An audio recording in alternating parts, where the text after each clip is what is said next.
Sahabat setia Gowori yang dikasih Tuhan, Shalom. Hari ini adalah Rabu 3 November 2021.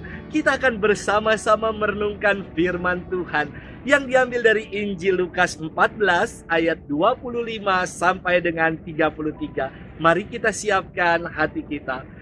Haleluya, haleluya, haleluya. Berbahagialah kalian bila dinista karena nama Kristus, sebab Roh Allah ada padamu. Haleluya, haleluya, haleluya. Tuhan bersamamu dan bersama rohmu. Inilah Injil suci menurut Lukas, dimuliakanlah Tuhan. Pada suatu ketika, orang berduyun-duyun mengikuti Yesus dalam perjalanannya. Sambil berpaling, Yesus berkata kepada mereka, "Jika seorang datang kepada Aku dan ia tidak membenci bapaknya, ibunya, istrinya, anak-anaknya, saudara-saudarinya, bahkan nyawanya sendiri, ia tidak dapat menjadi muridku. Barang siapa tidak memanggul salibnya dan mengikuti Aku, ia tidak dapat menjadi muridku. Sebab siapakah di antaramu yang mau membangun sebuah menara, tidak duduk membuat anggaran belanja dahulu, apakah uangnya cukup untuk menyelesaikan pekerjaan itu? Jangan-jangan sesudah meletakkan dasar, ia tidak dapat menyelesaikannya. Lalu semua orang yang melihat itu akan mengejek dengan berkata, orang itu mulai membangun, tetapi tidak dapat menyelesaikannya. Atau, raja manakah yang hendak berperang melawan raja lain, tidak duduk mempertimbangkan dulu apakah dengan 10.000 orang ia dapat melawan musuh yang datang menyerang dengan 20.000 orang? Jika tidak dapat, ia akan mengirim utusan selama musuh masih jauh untuk menanyakan syarat-syarat perdamaian. Demikianlah setiap orang di antaramu yang tidak melepaskan diri dari segala miliknya, tidak dapat menjadi muridku." Demikianlah sabda Tuhan. Terpujilah Kristus. Sahabat setia Gowori yang dikasih Tuhan, Shalom. Pribadi yang bertentangan dengan kata-kata dan perbuatannya dapat disebut sebagai pribadi yang kontradiktif. Ya, menarik sekali untuk kita renungkan istilah ini.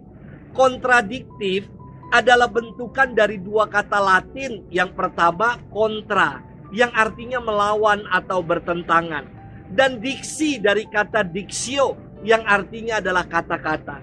Secara singkat, kontradiktif berarti memuat suatu sikap yang berlawanan atau bertentangan dengan apa yang dikatakan. Sahabat setia Gowori yang dikasihi Tuhan, firman Tuhan hari ini terasa sangat membingungkan. Ia berfirman, "Jika seorang datang kepadaku dan ia tidak membenci bapaknya, ibunya, istrinya, anak-anaknya, saudara-saudarinya, bahkan nyawanya sendiri, ia tidak dapat menjadi muridku."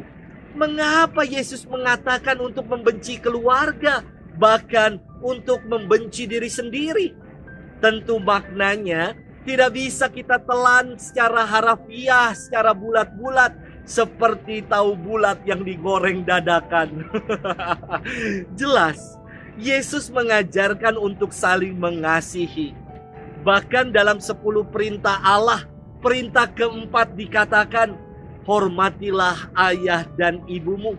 Sabda Yesus hari ini dapat dikategorikan sebagai suatu majas atau gaya bahasa yang digunakan dengan maksud untuk menyangatkan, atau dikenal dengan gaya bahasa hiperbola. Contoh, ketika saya mengatakan, "Aduh, saya gembira sekali, seperti mau mati rasanya." Tentu bukan artinya saya mau bunuh diri karena gembira, tapi untuk menyangatkan makna kegembiraan yang saya alami. Saudara-saudari, sahabat setia Gowori yang dikasihi Tuhan, melalui sabda Tuhan hari ini, Yesus hendak mengajak para muridnya, para pengikutnya, untuk mengarahkan diri seutuhnya secara total kepada Tuhan. untuk punya skala prioritas bagi Tuhan. Maka di akhir firman dikatakan demikian, setiap orang di antaramu yang tidak melepaskan diri dari segala miliknya tidak dapat menjadi muridku. Inilah yang dituntut dari kita sebagai pengikut Yesus, yakni mengutamakan dirinya di atas kepentingan-kepentingan diri kita. Sahabat setia Gowori yang dikasihi Tuhan, sebagai pengikut Tuhan, kita diajak untuk menentukan prioritas hidup. Dan semoga prioritas hidup kita adalah mengikuti apa yang menjadi kehendak Tuhan. Mari kita berupaya untuk selalu memperjuangkannya dalam keseharian hidup kita. Selamat bermenung dan Tuhan memberkati kita selalu. Dalam nama Bapa dan Putra dan Roh Kudus. Amin.